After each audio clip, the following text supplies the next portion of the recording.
ബൈബിളിലൂടെ ഒരു തീർത്ഥാടനം എന്ന വചന പഠന പദ്ധതിയിലേക്ക് മാന്യപ്രേക്ഷകർക്ക് സ്വാഗതം.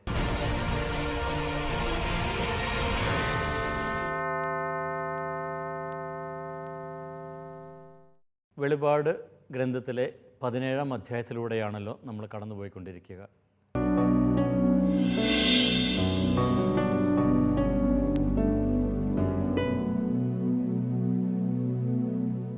ബാബിലോൺ എന്ന് പറയുന്ന മഹാവേശ്യയുടെ പ്രതീകത്തിലൂടെ തിന്മയുടെ സംവിധാനങ്ങളെയെല്ലാം അവതരിപ്പിച്ച് ആ സംവിധാനങ്ങൾക്കെതിരെ ദൈവം ആത്യന്തികമായിട്ട് ഇടപെടുന്ന കാര്യമാണ് 17-ാം അധ്യായത്തിൽ കൊടുത്തിരിക്കുന്നത്.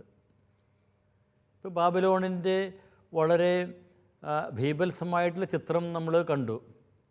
ഈ തിന്മയുടെ വിവിധ ഭാവങ്ങൾ വിവിധ പ്രതീകങ്ങളിലൂടെ അവിടെ അവതരിപ്പിച്ചിരിക്കുന്നത് നമ്മൾ കണ്ടു.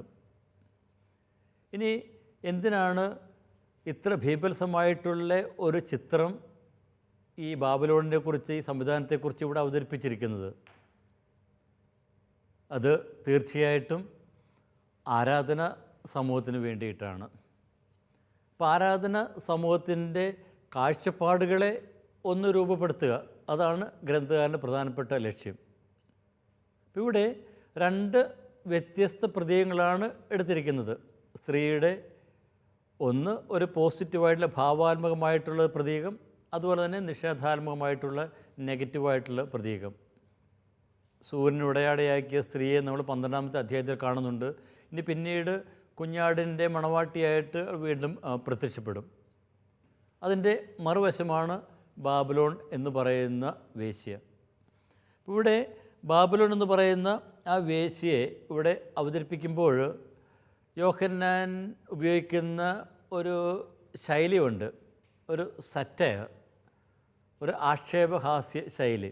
വെളിപാട് ഗ്രന്ഥകാരൻ ചില കാര്യങ്ങൾ ആരാധന സമൂഹത്തിൻ്റെ മനസ്സിൽ തറയ്ക്കും വിധം അവതരിപ്പിക്കുവാനായിട്ടാണ് ഈ ഒരു ശൈലി ഉപയോഗിച്ചിരിക്കുന്നത്.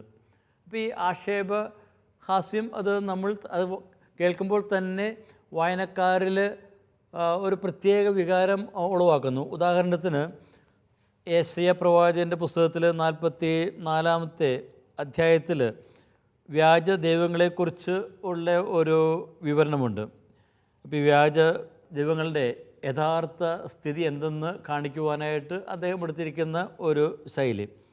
44-ാമത്തെ അധ്യായത്തിൽ 14 മുതൽ ഉള്ള വാക്യം ഇപ്രകാരമാണ്: അവൻ ദേവദാരു വെട്ടുന്നു, അല്ലെങ്കിൽ കരുവേലകവും സരളമരവും തിരഞ്ഞെടുത്ത് വൃക്ഷങ്ങൾക്കിടയിൽ വളരാൻ അനുവദിക്കുന്നു. അവൻ ദേവദാരു നടുകയും മഴ അതിന് പുഷ്ടി നൽകുകയും ചെയ്യുന്നു.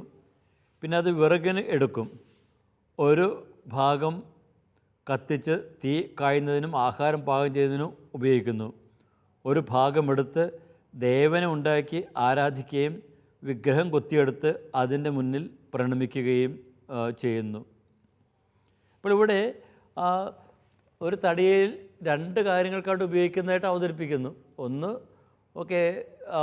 ഭൗതികമായിട്ടുള്ള കാര്യങ്ങൾ, പിന്നീട് ഒരു ദേവൻ്റെ വിഗ്രഹമൊക്കെ ഉണ്ടായിട്ട് ആരാധിക്കുക. അപ്പോൾ അതുവഴിയായിട്ട് അർത്ഥമാക്കുന്നത് എന്താണ്? അവർ വണങ്ങുന്ന ആ ദേവന് ഇത്രയൊക്കെ വിലയുള്ളൂ എന്നാണ് അവിടെ അർത്ഥമാക്കുക.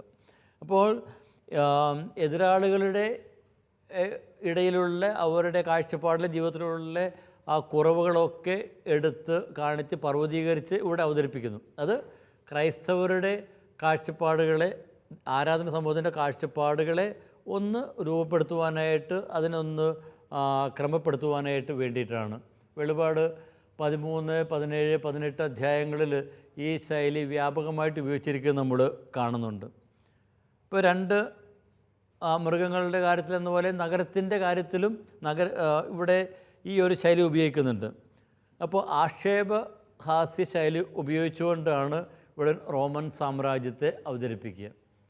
ഇപ്പോൾ റോമൻ സാമ്രാജ്യത്തിൻ്റെ സമൃദ്ധിയും ആർഭാടവും ഒക്കെ പൈശാചികമാണെന്നാണ് ഈ ഒരു ശൈലി ഉപയോഗിച്ചുകൊണ്ട് അവതരിപ്പിച്ചിരിക്കുന്നത്. റോമൻ അധികാരികൾ സാധാരണ നന്മയുടെ അവതാരങ്ങളായിട്ടാണ് അന്ന് പുകഴ്ത്തപ്പെട്ടിരുന്നത്. ഇവിടെ ഈ ശൈലി ഉപയോഗിച്ചുകൊണ്ട് യോഹന്നാൻ ഈ റോമൻ സാമ്രാജ്യം, റോമൻ ചക്രവർത്തിയെയൊക്കെ ഈ ബാബിലോൺ എന്ന് പറയുന്ന വേശ്യയുടെ പ്രതീകത്തിലൂടെ അവതരിപ്പിക്കുന്നു. അതായത് ആ ഒരു സാമ്രാജ്യം അല്ലെങ്കിൽ ചക്രവർത്തിമാർ അധികാരികൾ നന്മയുടെ കേദാരങ്ങളൊന്നുമല്ല, അത് കുടിലയായ ഒരു വേശ്യയാണ്, തിന്മയുടെ രൂപം തന്നെയാണ്. അപ്പോൾ 7 കുന്നുകളുടെ മുകളിൽ വാഴുന്ന നഗരമായിട്ടാണ് റോം അക്കാലങ്ങളിൽ അറിയപ്പെട്ടിരുന്നത്.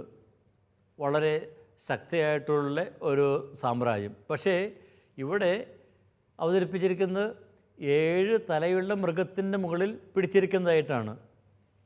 ഇനി അവളുടെ കയ്യിൽ വാളിന് പകരം എന്താ ഉള്ളത്? അവളുടെ കയ്യിലുള്ളത് ദുഷ്ടത നിറഞ്ഞ പാനപാത്രമാണ്, കോപ്പയാണ്. അപ്പോൾ ക്ഷേത്രങ്ങളിൽ വണങ്ങിയിരുന്ന ഇവളെ വേശ്യകളുടെ മാതാവായിട്ട് അവതരിപ്പിക്കുന്നു. നമുക്കറിയാം, വെളിപാട് ഗ്രന്ഥം എഴുതപ്പെട്ട കാലത്ത് ചക്രവർത്തിമാർക്ക് വേണ്ടിയിട്ട് അവരുടെ പേരിൽ ക്ഷേത്രങ്ങളൊക്കെ എല്ലാ സ്ഥലങ്ങളിലുമൊക്കെ ഉണ്ടായിരുന്നു. വെളിപാട് സൂചിപ്പിക്കപ്പെടുന്ന 7 സഭകളിൽ ഉണ്ടായിരുന്ന ആ സ്ഥലങ്ങളിലൊക്കെ ചക്രവർത്തിയുടെ പേരിൽ ക്ഷേത്രം ഉണ്ടായിരുന്നു എന്നാണ് പറയപ്പെടുക. അപ്പോൾ അവിടെയൊക്കെ ചക്രവർത്തിയെ ദേവനായിട്ടൊക്കെ വണങ്ങിയിരുന്നു. പക്ഷേ അവരൊന്നും ദേവൻ്റെ പ്രതിരൂപമല്ല എന്നാണ് ഇവിടെ അവതരിപ്പിക്കുക. അപ്പോൾ ഇങ്ങനെ റോമിനെ ഒരു തിന്മയുമായിട്ട് പൈശാചിക ശക്തിയുമായിട്ട് ബന്ധപ്പെടുത്തി അവതരിപ്പിക്കുമ്പോൾ അത് അവളുടെ സ്വാധീനത്തിൽ കഴിയുന്ന ആ ജനത്തെയൊക്കെ അവളിൽ നിന്ന് പുറത്തു കൊണ്ടുവരുവാനായിട്ട് ഗ്രന്ഥകാരൻ അതുവഴി ശ്രമിക്കുന്നു. അപ്പോൾ അന്നുണ്ടായിരുന്ന ആരാധന സമൂഹം, ക്രൈസ്തവ സമൂഹം, ഇവളുടെ മായിക പ്രപഞ്ചത്തിൽ ഒക്കെ പെട്ടുപോയിട്ടുണ്ടെങ്കിൽ അവിടെ നിന്നൊക്കെ സാവധാനം അവളെ അല്ലെങ്കിൽ അവരെയൊക്കെ പുറത്തേക്ക് കൊണ്ടുവരേണ്ടിയിരുന്നു. ഇപ്പോൾ ഇവിടെ ഞാൻ നേരെ സൂചിപ്പിച്ചതുപോലെ സ്മിർണയിലെയും ഒക്കെ പെർഗാമോസിലെയും ഒക്കെ സഭകളിൽ ഉണ്ടായിരുന്നവർ ഈ റോമൻ സാമ്രാജ്യത്തിനെതിരായിട്ട് ഒക്കെ നിലനിന്നവരാണ്. അതുകൊണ്ട് തന്നെയാണ് സ്മിർണയിലെ സഭ ദാരിദ്ര്യം അനുഭവിക്കേണ്ടി വന്നത്. അതിൽ പെർഗാമോസിൽ അന്തിപ്പാസ് അവിടെ വധിക്കപ്പെടുവാനായിട്ട് ഇടയായിട്ടുള്ളത്. പക്ഷേ അതോടൊപ്പം തന്നെ ആ റോമിൻ്റെ വ്യവസ്ഥിതമായിട്ട് ചേർന്ന് നിന്നുകൊണ്ട് അതിൻ്റെ ആ സമ്പൽ സമൃദ്ധിയിൽ പങ്കുചേർന്നവരുമൊക്കെയുണ്ട്. ലവോദിക്കയിലെ സഭയെ അങ്ങനെ നമുക്ക് കാണുവാൻ സാധിക്കും. അപ്പോൾ അതുകൊണ്ടാണല്ലോ അവൾ പറയുന്നത്, ഞാൻ സമ്പന്നയാണ്, എനിക്ക് ഒന്നിനും കുറവില്ല എന്നൊക്കെ പറയുന്നത്. അപ്പോൾ വളരെ രൂക്ഷമായിട്ടുള്ള ഭാഷയിലാണ് ഈ ലവോദിക്ക സഭയോട് ക്രിസ്തു പറയുന്നത്. നീ നഗ്നയാണ്, അല്ലെങ്കിൽ നിനക്ക് കാഴ്ച ഇല്ല, നീ ദരിദ്രയാണ് എന്നൊക്കെ പറഞ്ഞ് അവളെ വളരെ രൂക്ഷമായിട്ട് അവളെ വിമർശിക്കുന്നു. അപ്പോൾ ഇവൾ പറയുന്ന ഞാൻ ധനികയാണ്, എനിക്ക് ഒന്നിനും കുറവില്ലെന്നൊക്കെ പറയുന്നത് മിക്കവാറും ഈ റോമൻ സാമ്രാജ്യത്തിൻ്റെ സാമ്പത്തിക മേഖലയിലൊക്കെ പങ്കുചേർന്ന് അവൾ ലാഭം കൊയ്തിരുന്നുകൊണ്ടായിരിക്കണം. നമുക്കറിയാം, ലവോദിക്കയിൽ വലിയ വലിയ തൊഴിൽശാലകളൊക്കെ ഉണ്ടായിരുന്നു. മരുന്ന് നിർമ്മാണം, അല്ലെങ്കിൽ അതുപോലെ തന്നെ കമ്പിളി നെയ്ത്ത്, നയനലേപനങ്ങൾ, കമ്പിളി നെയ്ത്ത്, ഇങ്ങനെയുള്ള പലതുമൊക്കെ അവിടെ ഉണ്ടായിരുന്നു. വളരെ പ്രസിദ്ധിയാർജിച്ച ഒരു സ്ഥലമായിരുന്നു. പക്ഷേ അങ്ങനെയുള്ളവർ സാവധാനം തീർച്ചയായിട്ടും ആ റോമിൻ്റെ വ്യവസ്ഥകളോട് ചേർന്ന് പോയി കാണും. അതുപോലെ തന്നെ തിയത്തീറയിലെ ഒക്കെയുള്ള ആ സഭ വളരെ ഒരു മൃദുവായിട്ടുള്ള സമീപനമായിരുന്നിരിക്കണം റോമൻ സാമ്രാജ്യത്തോട് എടുത്തിരുന്നത്. അപ്പോൾ അതുകൊണ്ട് തന്നെ ഇവരുടെ ഒക്കെ ആ മനോഭാവങ്ങളെയൊക്കെ ഒന്ന് മാറ്റാനായിട്ട്, അതിനെയൊക്കെ ഒന്ന് ചോദ്യം ചെയ്യാൻ വേണ്ടിയിട്ടാണ് ഈ റോമിനെ വളരെ വ്യത്യസ്തമായ ഭാഷയിൽ ഒരു പൈശാചിക രൂപത്തിൽ ഇവിടെ അവതരിപ്പിക്കുന്നത്.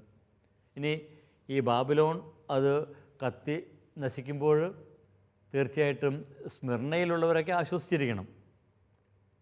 ഇപ്പോൾ തങ്ങളെയൊക്കെ പീഡിപ്പിച്ച ആ സാമ്രാജ്യം ഇതാ നശിക്കുന്നു എന്ന് അവർ ആശ്വസിച്ചിരിക്കണം. തീർച്ചയായിട്ടും ദൈവം തങ്ങളോട് കൂടെയാണ് എന്നവർക്ക് അപ്പോൾ മനസ്സിലായി കാണും.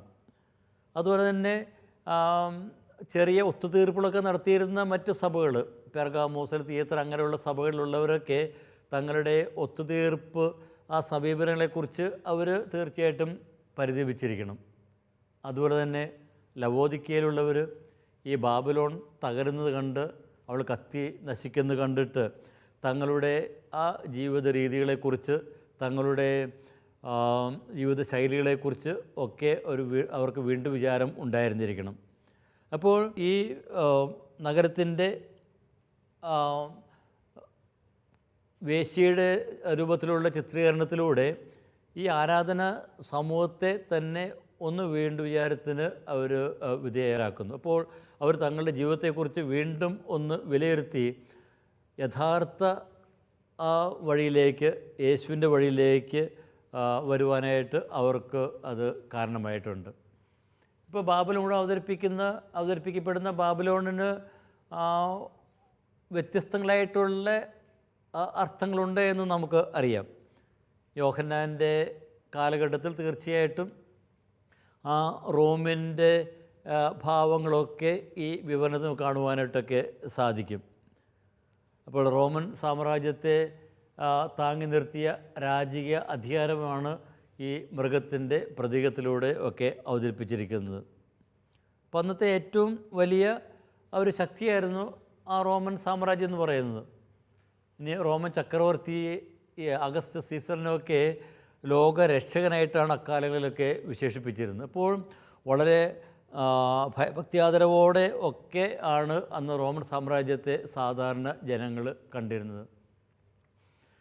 അവരുടെ ആ റോമൻ സംസ്കാരവും സമ്പത്തും റോമിൻ്റെ അധികാരവും ഒക്കെ വളരെ ശ്രേഷ്ഠമായിട്ട് അഭികാമ്യമായിട്ടൊക്കെ കരുതിയിരുന്ന കാലത്താണ് ഈ വെളിപാട് ഗ്രന്ഥകാരൻ ഈ സാമ്രാജ്യത്തെ ഒരു വേശ്യയോട് ഉപമിക്കുന്നത് എന്ന് നമ്മൾ മനസ്സിലാക്കണം. മാത്രമല്ല ഈ സാമ്രാജ്യത്തോട് ചേർന്ന് നിൽക്കുന്ന ആ കൊച്ചു രാജ്യങ്ങളെ ഈ വേശ്യയുമായി ദുർവൃത്തിയിൽ പങ്കുചേരുന്നതായിട്ട് അവതരിപ്പിക്കുന്നു.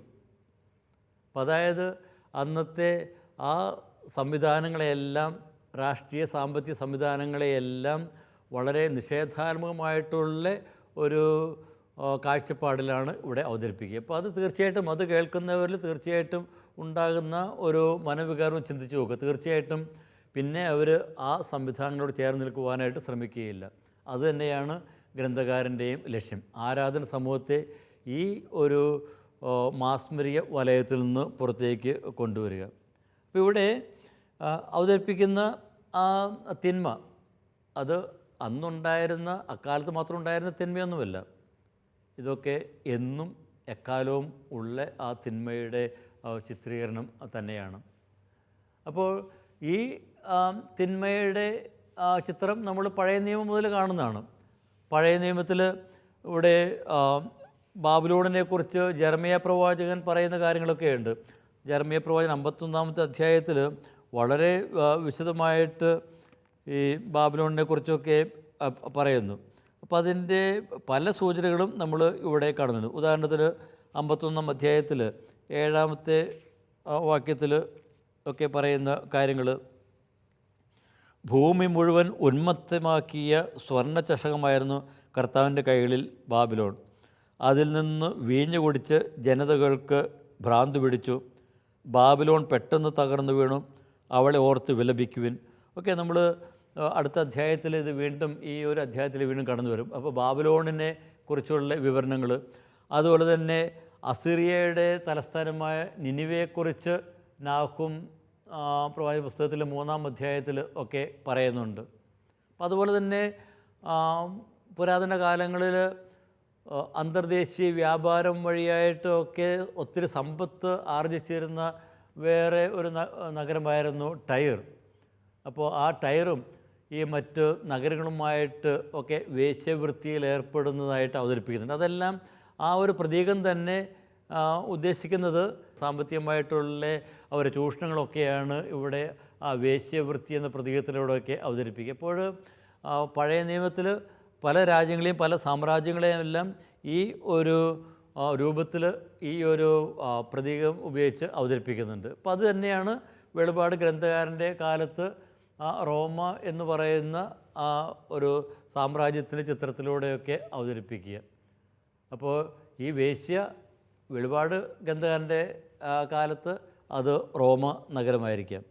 പക്ഷേ അതിനുശേഷവും തീർച്ചയായിട്ടും അതിൻ്റെ കാഴ്ചപ്പാടുകൾ, മൂല്യങ്ങൾ, വ്യവസ്ഥകളൊക്കെ പിന്തുടരുന്ന സംവിധാനം നമ്മളൊക്കെ കാണുന്നു. അപ്പോൾ ഇന്നും നമ്മൾ ഇതുപോലുള്ള ആ വ്യവസ്ഥിതികൾ, തിന്മയുടെ സംവിധാനങ്ങളൊക്കെ കാണുവാൻ സാധിക്കും. പക്ഷേ അതുകൊണ്ട് ഇവിടെ പറയുന്നതാണ്, നമുക്കിതൊക്കെ തിരിച്ചറിയണമെങ്കിൽ നമുക്ക് ജ്ഞാനം വേണം. ഇവിടെയാണ് ജ്ഞാനമുള്ള മനസ്സിൻ്റെ ആവശ്യം. അപ്പോൾ ദൈവം തരുന്ന ആ അറിവ്, ദൈവം തരുന്ന കാഴ്ചപ്പാട്, അപ്പോൾ ആ ദൈവം തരുന്ന കാഴ്ചപ്പാടിലൂടെ വേണം നമുക്ക് ഇതിനെല്ലാം വിലയിരുത്തുവാനായിട്ട്. ദൈവത്തിൻ്റെ തലത്തിൽ നിന്നുകൊണ്ട് വേണം നമുക്ക് ഇതിനെ വിലയിരുത്തുവാനായിട്ട്. നമുക്കറിയാം, വെളിപാട് ഗ്രന്ഥത്തിൻ്റെ ആ ലക്ഷ്യം തന്നെ അതാണ്. പുതിയ കാഴ്ചപ്പാടുകൾ നൽകുക, സ്വർഗീയമായിട്ടുള്ള കാഴ്ചപ്പാട് നൽകുക.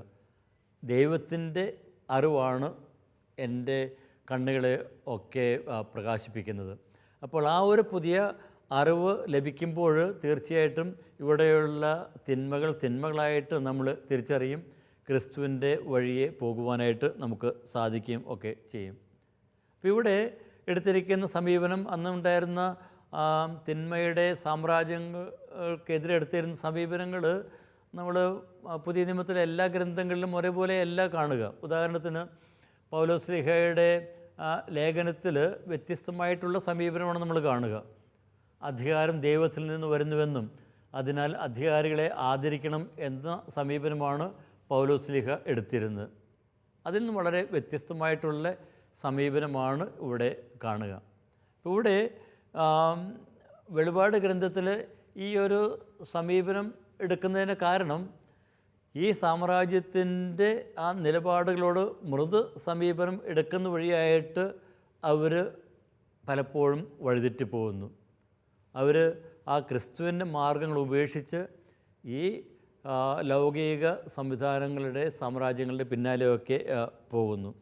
അപ്പോൾ അതുകൊണ്ട് തന്നെ അവരുടെ ജീവിതത്തെയൊക്കെ ആ ഒരു സംവിധാന ശൃംഖലയിൽ നിന്ന്, ആ ഒരു മാസ്മരിക ലോകത്തിൽ നിന്ന് പുറത്തേക്ക് കൊണ്ടുവരുവാനായിട്ടാണ് വളരെ ഒരു കാർക്കശ്യമുള്ള ആ ഒരു ഭാഷയിൽ തന്നെ ഈ സംവിധാനങ്ങളിൽ നിന്ന് പുറത്തു വരുവാനായിട്ട് വെളിപാട് ഗ്രന്ഥകാരൻ ആഹ്വാനം ചെയ്യുന്നു. അപ്പോൾ ഈ തിന്മയുടെ സംവിധാനങ്ങളെ പൂർണ്ണമായിട്ട് ഉപേക്ഷിച്ച് അതിൽ നിന്ന് പുറത്തേക്ക് വരുവാനായിട്ട് അവർക്ക് സാധിക്കണം. അപ്പം അതുകൊണ്ട് തന്നെ ഈ സാമ്രാജ്യ ശക്തികളെ എതിർക്കുക എന്നതാണ് ഗ്രന്ഥകാരൻ ഇവിടെ ഉദ്ദേശിക്കുക. അപ്പോൾ 17-ാമത്തെ അധ്യായം നമുക്ക് ഇപ്രകാരം നമുക്ക് സംഗ്രഹിക്കാം.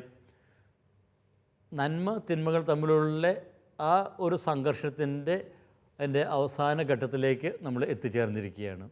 അപ്പോൾ തിന്മയുടെ സംവിധാനങ്ങളൊക്കെ കുഞ്ഞാടിൻ്റെ ശക്തിയാൽ അത് കീഴടക്കപ്പെടുന്നു. തീർച്ചയായിട്ടും ദൈവം ഈ തിന്മകളെല്ലാം അത് കീഴ്പ്പെടുത്തും. ഇനി ഇത് തിന്മയുടെ ശക്തികളൊക്കെ തകർക്കും എന്ന് പറയുന്നതോടൊപ്പം തന്നെ ആരാധന സമൂഹം നൽകുന്ന സന്ദേശം എന്താണ്? ഇന്ന് കാണുന്ന ഈ ലോകത്തിൻ്റെ ഈ ആർഭാടവും അല്ലെങ്കിൽ ഈ മനോഹാരിതയുമൊക്കെ ഇന്ന് നിലനിൽക്കുന്നില്ല. അപ്പോൾ അതുകൊണ്ട് തന്നെ അവയുടെ കൂടെ നിൽക്കുന്നവർ അവരിൽ നിന്നും പുറത്തേക്ക് കടക്കുക, അവരിൽ നിന്ന് അകലുക, ദൈവത്തിൻ്റെ ആ ഒരു കാഴ്ചപ്പാട് സ്വന്തമാക്കാനായിട്ട് ശ്രമിക്കുക. ഇനി ഈ നഗരത്തിൽ നിന്ന്, നഗരത്തിൻ്റെ മൂല്യവ്യവസ്ഥയിൽ നിന്ന് പുറത്ത് കടക്കുക എന്നുള്ള ആഹ്വാനം, അത് നമ്മൾ അടുത്ത അധ്യായത്തിൽ കാണും. അപ്പോൾ 17-ാമത്തെ അധ്യായം നമ്മൾ തിന്മയുടെ അവസാനം തീർച്ചയായിട്ടും ഉണ്ടാകും എന്ന് ആരാധന സമൂഹത്തെ ബോധ്യപ്പെടുത്തുന്നതാണ് നമ്മൾ കാണുക. ഇനി നമ്മൾ അടുത്ത അധ്യായത്തിലേക്ക് കടക്കുന്നു. അപ്പോൾ ഇതിൻ്റെ തുടർച്ചയായിട്ട് തന്നെയാണ് നമ്മൾ അടുത്ത അധ്യായത്തിലേക്ക് കടക്കുന്നത്, 18-ാം അധ്യായം. അപ്പോൾ ഇവിടെ ബാബിലോൺ എന്ന പ്രതീകത്തിലൂടെ ആ തിന്മയുടെ ആ സാമ്രാജ്യത്തിനെതിരെയുള്ള ദൈവത്തിൻ്റെ ഇടപെടൽ ആരംഭിച്ചു കഴിഞ്ഞു. ഇനി ഇതിൻ്റെ അടുത്ത ഘട്ടത്തിലേക്ക്, ഇനി ഈ ഒരു ബാബിലോണിൻ്റെ നാശം അതിനു കൂടെ ചേർന്ന് നിൽക്കുന്നവരിൽ എന്ത് വികാരമാണ് ഉണർത്തുന്നത് എന്ന് 18-ാമത്തെ അധ്യായത്തിൽ നമ്മൾ കാണും. ഇനി 18-ാമത്തെ അധ്യായത്തിൽ കടക്കുമ്പോൾ അതിനെക്കുറിച്ചുള്ള ചില പൊതുവായിട്ടുള്ള ചില കാര്യങ്ങൾ നമുക്ക് ആമുഖമായിട്ട് നമുക്കൊന്ന് കാണാം. അപ്പോൾ അതിന് തുടങ്ങുന്നതിന് മുമ്പ് 18-ാമത്തെ അധ്യായത്തിലെ ഏതാനും വാക്യങ്ങൾ ഒന്ന് വായിക്കാം. ഇതിന് ശേഷം സ്വർഗത്തിൽ നിന്ന് വേറൊരു ദൂതൻ ഇറങ്ങി വരുന്നത് ഞാൻ കണ്ടു. അവന് വലിയ അധികാരമുണ്ടായിരുന്നു. അവൻ്റെ തേജസ് കൊണ്ട് ഭൂമി പ്രകാശിച്ചു. ഇനി 4-ാമത്തെ വാക്യത്തിൽ പറയുന്നു, സ്വർഗത്തിൽ നിന്ന് വേറൊരു സ്വരം പറയുന്നത് കേട്ടു, എൻ്റെ ജനമേ, അവളുടെ പാപങ്ങളിൽ നിങ്ങൾ പങ്കുകാരാകാതിരിക്കുവാനായി അവളുടെ മേൽ പതിച്ച മഹാമാരികൾ നിങ്ങളെയും പിടികൂടാതിരിക്കാനായി അവളിൽ നിന്ന് ഓടി അകലുക. അപ്പോൾ ഈ തിന്മയുടെ സാമ്രാജ്യത്തിൽ നിന്ന് ഓടി അകലാനായിട്ടുള്ള ഒരു സന്ദേശമാണ് ഇവിടെ കൊടുത്തിരിക്കുക. അപ്പോൾ അവളിൽ നിന്ന് ഓടി അകലുക, ബാബിലോണിൽ നിന്ന് ഓടി അകലുക. പക്ഷെ ഇവിടെ രസകരമായിട്ടുള്ള കാര്യം, എല്ലാ വഴികളും റോമിലേക്ക് നയിക്കുന്നു എന്ന് പറയപ്പെട്ടിരുന്ന കാലത്താണ് ഇവളിൽ നിന്ന് ഓടി അകലുക എന്ന് പറയുന്നത്. അപ്പോൾ ലൗകികതയിൽ മുങ്ങിക്കുളിച്ചിരുന്ന അധികാരങ്ങൾ, രാജ്യങ്ങളുമൊക്കെയാണ് ഈ മഹാബാബിലോൺ അർത്ഥമാക്കുന്നത്. അപ്പോൾ ഇതിൽ നിന്ന് ഓടി അകലാനായിട്ടുള്ള ഒരു ആഹ്വാനം. ഇപ്പോൾ തിന്മയുടെ ശക്തികൾ തകർന്നടിയുമെന്നുള്ള പ്രഖ്യാപനം. അതുകൊണ്ട് തന്നെ നിങ്ങൾ ഇതിൽപ്പെട്ട് നിങ്ങളും നശിക്കാതിരിക്കുവാൻ നിങ്ങളും ഓടി അകലുക.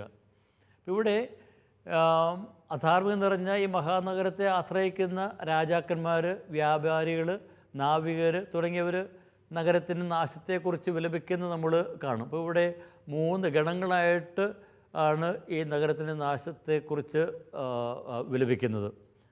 അപ്പോൾ ഈ നഗരത്തിൻ്റെ നാശത്തിൽ വിലപിക്കുന്നവർ യഥാർത്ഥത്തിൽ ആരായിരുന്നു? ഈ നഗരത്തിൻ്റെ അധാർമിക സമ്പത്തിൽ പങ്കുചേർന്നവരായിരുന്നു, അവളുടെ പാപങ്ങളിൽ പങ്കുചേർന്നവരായിരുന്നു. അപ്പോൾ ഏറ്റവും കൂടുതൽ ഇവിടെ വിലപിക്കുന്നത് കച്ചവടക്കാരാണ്. കാരണം ഏറ്റവും കൂടുതൽ ലാഭമുണ്ടാക്കിയതും ഇവർ തന്നെയാണ്. ഈ റോമിൻ്റെ ആ സുസ്ഥിരത ഒക്കെ മുതലെടുത്തുകൊണ്ട് അവർ നിർബാധം വ്യാപാരമൊക്കെ നടത്തി ഒത്തിരി ലാഭമുണ്ടാക്കി. എക്കാലത്ത് ലാഭമുണ്ടാക്കുന്നവർ വ്യാപാരികളാണല്ലോ. അപ്പോൾ അതുകൊണ്ട് ഈ സാമ്രാജ്യം തകർന്നു വീണപ്പോഴും ഏറ്റവും കൂടുതൽ നഷ്ടമുണ്ടായതും ഈ വ്യാപാരികൾക്ക്, കച്ചവടക്കാർക്കാണ്. അപ്പോൾ ഇവർ ഇവിടെ വിലപിക്കുന്നത് നമ്മളിവിടെ കാണുന്നു. ഇനി ഈ ലൗകിക ഭ്രമങ്ങളുടെയും സുഖലോലുപതയുടെയും പിന്നാലെ പോകുന്നവരുടെ ജീവിതം ഈ നഗരത്തോടൊപ്പം തകരുന്നു എന്നുള്ള കാര്യവും ഗ്രന്ഥകാരൻ ഇവിടെ ഓർമ്മപ്പെടുത്തുന്നു. ഇനി ഈ മഹാബാബിലിൻ്റെ സമ്പൂർണ്ണ നാശം അത് നമ്മൾ 18-ാം അധ്യായത്തിൽ നമ്മൾ കാണും. 21 മുതലുള്ള വാക്യങ്ങളിൽ ഒക്കെ കാണും. അപ്പോൾ ഇവിടെ ഈ നടപ്പാക്കുന്ന ശിക്ഷാവിധി 6-ാമത്തെ അധ്യായത്തിൽ 5-ാമത്തെ മുദ്രയെ തുറന്നപ്പോൾ നമ്മൾ കണ്ട ആ ദൈവം നൽകിയ ആ വാഗ്ദാനത്തിൻ്റെ ഒരു പൂർത്തീകരണമാണ് എന്ന് വേണമെങ്കിൽ പറയാം. വെളിപാട് 6-ാം അധ്യായം 5-ാമത്തെ മുദ്രയിൽ മുദ്ര തുറന്നപ്പോൾ ബലിപീഠത്തിന് കീഴെയുള്ളവർ വിലപിക്കുന്നത് നമ്മൾ കേട്ടായിരുന്നു. അപ്പോൾ ആ വാക്യം നമുക്കൊന്ന് വായിക്കാം. 10-ാമത്തെ വാക്യത്തിൽ, പരിശുദ്ധനും സത്യവാനുമായ നാഥ, അങ്ങ് എത്രത്തോളം ഭൂമിയിൽ വസിക്കുന്നവരുടെ മേൽ ന്യായവിധി നടത്താതെയും ഞങ്ങളുടെ രക്തത്തിന് പ്രതികാരം ചെയ്യാതെയും ഇരിക്കും.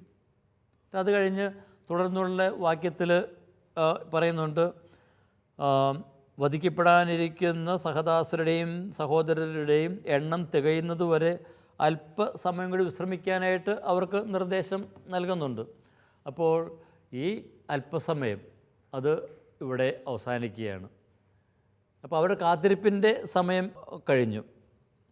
ഇനി ഇവർ ഒക്കെ ഈ ബാബിലോൺ നഗരം നശിക്കുമ്പോൾ തീർച്ചയായിട്ടും അവരുടെ കൂടെ നഗരത്തിൻ്റെ കൂടെ നിന്നിരുന്ന രാജാക്കന്മാരും വ്യാപാരികളൊക്കെ വിലപിക്കുമ്പോൾ ഈ സ്വർഗീയർ, വിശുദ്ധർ ഒക്കെ ആഹ്ലാദിക്കുക നമ്മൾ കാണുന്നുണ്ട്. 18-ാം അധ്യായത്തിൻ്റെ അവസാനം നമ്മൾ കാണുന്നുണ്ട്.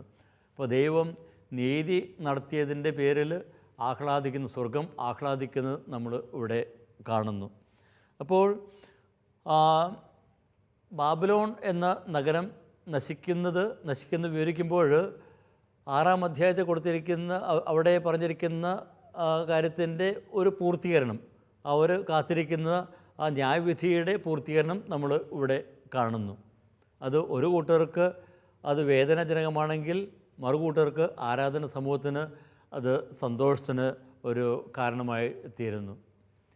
ഇനി ഇവിടെ വിവരിച്ചിരിക്കുന്ന ആ ഒരു ശൈലി, ഈ ബാബിലോൺ നഗരത്തിൻ്റെ ആ നാശം അവതരിപ്പിക്കുമ്പോൾ ഉപയോഗിച്ചിരിക്കുന്ന ശൈലി, അത് ഒരു ചരമഗീതത്തിൻ്റെ ശൈലിയാണ്. ഇത് പഴയ നിയമത്തിൽ പ്രവാചക വചസ്സുകളിൽ നിന്നൊക്കെ ഇത് കാണുവാനായിട്ട് സാധിക്കും.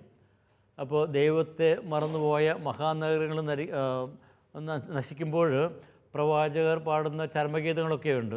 ഉദാഹരണം എസെക്കിയേൽ 27-ാമത്തെ അധ്യായം, മനുഷ്യപുത്ര, ടൈറിനെക്കുറിച്ച് ഒരു വിലാപഗാനം ആലപിക്കുക. സമുദ്രമുഖത്ത് സ്ഥിതി ചെയ്ത് അനേകം ദ്വീപുകളിലെ ജനങ്ങളുടെ വ്യാപാര കേന്ദ്രമായിരുന്ന ടൈറിനോട് പറയുക, ദൈവമായ കർത്താവ് അരുൾ ചെയ്യുന്നു, ടയർ അവികല സൗന്ദര്യത്തിടമ്പ് എന്ന് നീ അഹങ്കരിച്ചു. അപ്പോൾ അത് കഴിഞ്ഞ് ഇങ്ങനെ ആ ടയറിനെക്കുറിച്ചെല്ലാം പറയുന്നുണ്ട്. 19-ാമത്തെ വാക്യത്തിൽ പറയുന്നു, നിന്നെ അറിയുന്ന ജനതകൾ നിന്നെ കണ്ട് സ്തബ്ധരാകും.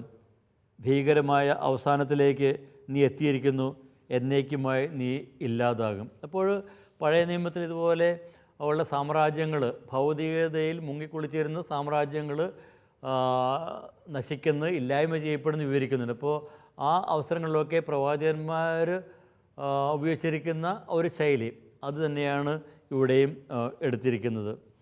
അപ്പോൾ ഈ പ്രവാചക ശൈലിയിൽ രചിച്ചിരിക്കുന്ന ഈ ഭാഗം ആരാധന സമൂഹത്തിനുള്ള ഒരു സന്ദേശം തന്നെയാണ്. അപ്പോൾ ഓടി അകലുവിൻ എന്ന് പറയുന്നത് അത് ആരാധന സമൂഹത്തിന് നൽകുന്ന ഒരു ആഹ്വാനം തന്നെയാണ്. ഈ സാമ്രാജ്യം നശിക്കുന്നു, ഇതിൻ്റെ നാശത്തോടൊപ്പം നിങ്ങളും നശിക്കാതിരിക്കുവാനായിട്ട് നിങ്ങൾ ഇതിൽ നിന്ന്, ഈ വ്യവസ്ഥിതിയിൽ നിന്ന്, ഈ മനോഭാവങ്ങളിൽ നിന്ന് അകന്നു നിൽക്കുവിൻ. ഇനി ഇതേക്കുറിച്ച് തുടർന്നുള്ള കാര്യങ്ങളും നമുക്ക് അടുത്ത ക്ലാസ്സിൽ കാണാം. അതുവരെ എല്ലാവർക്കും ഈശോ മിശിഹായ്ക്കും സ്തുതിയായിരിക്കട്ടെ.